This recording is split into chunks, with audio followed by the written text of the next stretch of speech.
السلام علیکم ورحمت الله وبرکاتو. مفتي صاحب، زه په یو پرایویټ سکول کې ټیچر یم. کله چې یو ماشوم غیر حاضري وکړي نو موږ د هغه نه ماشوم نه جرمانه اخلو. بیا دغه جرمانه پرنسپل د سکول په کار کې خرج کوي. آیا دا جایز دی که نه؟ ګوره بھائی، د جرمانې دا داسې مسله ده، د ماشوم نه چې کله موږ په سکول کې جرمانه اخلو نو هغه د هغه د زړه نه نه وي که ستاسو خیال وي. او دویم مسله پکې دا ده چې دغه ماشوم چې کوم وي نو دا نابالغ وي. نو د نابالغه ماشوم په مال کې د هغه د سرپرست د اجازت نه بغیر تصرف کول دا جایز نه دي. ٹھیک شوله که نه؟ او هر کله چې دا دویمه خبره پکې ده چې یاره دغه جرمانه بیا تاسو د سکول په کار کې لګوئ، پرنسپل یې د سکول په کار کې لګوئ، نو دا بالکل قطعا د دپاره جایز نه دي، ځکه چې پیغمبر علیه صلات وسلام فرمایلی دي چې د یو مسلمان مال د بل مسلمان دپاره د هغه د طیبي نفس نه بغیر جایز نه دی د هغې استعمالول.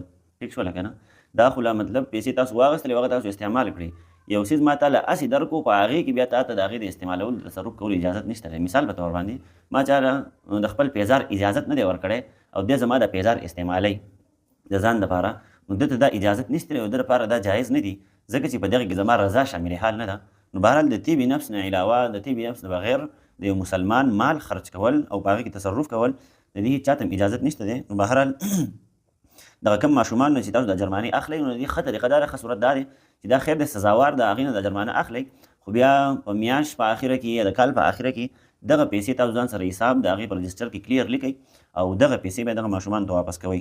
د دغې د صرف کولو د دغې تصرف کولو اجازت بالکل قطعا دغه پرنسپل ته نشته دی او نه دغه سکول نورو استادانو ته د دې د استعمالولو اجازه شته دی. السلام علیکم مفتي صاحب، ګاڼه څه ته وایي او د دې څه حکم دی؟ ګاڼه معنا مطلب رهن، دا ځان له اصطلاح ده په فقه کې. رهن دې ته ویلی کېږي یا ګاڼه. مثال په طور باندې دا موبایل دی، ما چاله ورکړو چې دا موبایل ځان سره کېده او زما پیسو ته ضرورت دی، ما له پیسې راکړه، چې کله مې دا پیسې تا ته واپس کړي زما موبایل به راکړي. دې ته ګاڼه ویلی کېږي او دې ته رهن ویلی کېږي. اوس د دې حکم څه دی؟ مثال په طور باندې ما چاله دا موبایل ورکړو چې دا والا ما ته 10,000 روپو ضرورت دی، 10,000 روپۍ راکړي، چې روپۍ مې در واپس درکړي، د موبایل به بیا واپس راکړي. ټیک شوله؟ نو دا موبایل چې ما چاله ګاڼه ورکړو نو دغه سړي له اوس په دې موبایل کې تصرف کول جایز نه دي.